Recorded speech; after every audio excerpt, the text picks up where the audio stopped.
how you doing? Thanks for watching my video today. We are going to be doing something a little bit different. I've been getting the same question from you guys over and over and over again. What is this question?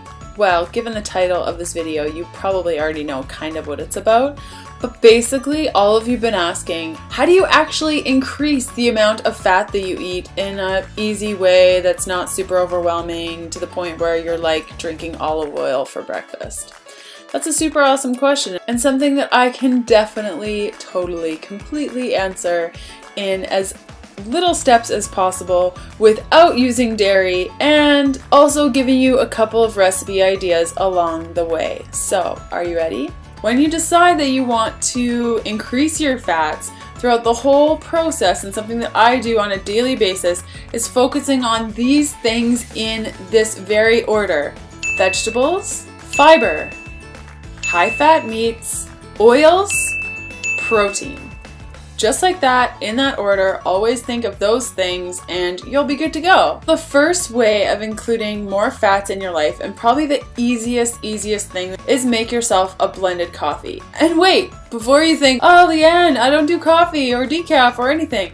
Don't you worry your pretty little face. You can do this without coffee. You can use tea, you can use hot water. It's totally chill. This can be your replacement for breakfast. Basically, when you get up, when you get hungry, have this. And if you just use 1 tablespoon of MCT and 1 tablespoon of butter, or a couple tablespoons of coconut milk, you're already at 25 grams of fat for the day. So it's super simple. Then, once you've mastered the art of the blended coffee, and really it's not really an art, you just make it and drink it and feel awesome, then you can move on to changing your snacks. Snacks are really fun because they're non-committal, and if you need them, you have them, and if you don't need them, then you don't eat them. They're easy to change and easy to approach, much more than changing up your entire breakfast, lunch, dinner scenario. Think fiber and fats when you are making your snacks. Hey, that kind of rhymes. And you could even wrap it,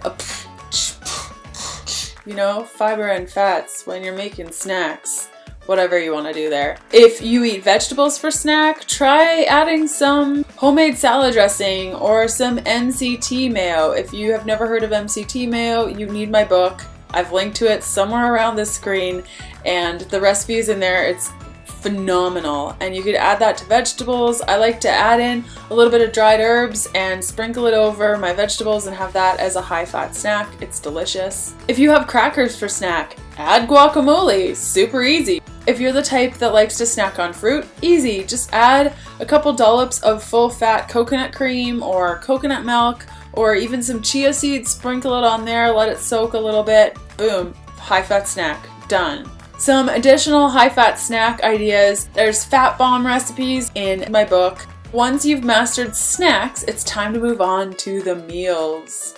The number one way that I was able to make this transition and also kill a lot of my sugar cravings is opting for savory breakfasts most of the time. I mean, we'll do waffles and things like that on the weekend for a treat, but every day I look like I'm having lunch for breakfast. And although this sounds like super boring and ridiculous, you can have a lot of fun with it, and it also goes a long way in helping you increase your fats until you get used to how it feels.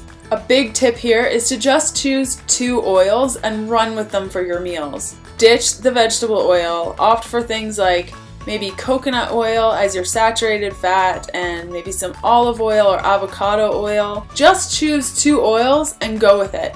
The number one way that I love to include more oil in my meals instead of just frying everything in oil is blending some heated oil so it's melted with fresh herbs, maybe a little bit of coconut milk and a little bit of apple cider vinegar. Blend that and use it as a sauce for your vegetables. If you're like, whoa, this high fat thing is awesome, I want to learn more, there are 2 things that you can do right now. The first one is grab my book. There's tons of recipes in there and meal plans and how to do this. And the second thing, if you already have my book, subscribe to my channel. Okay, bye!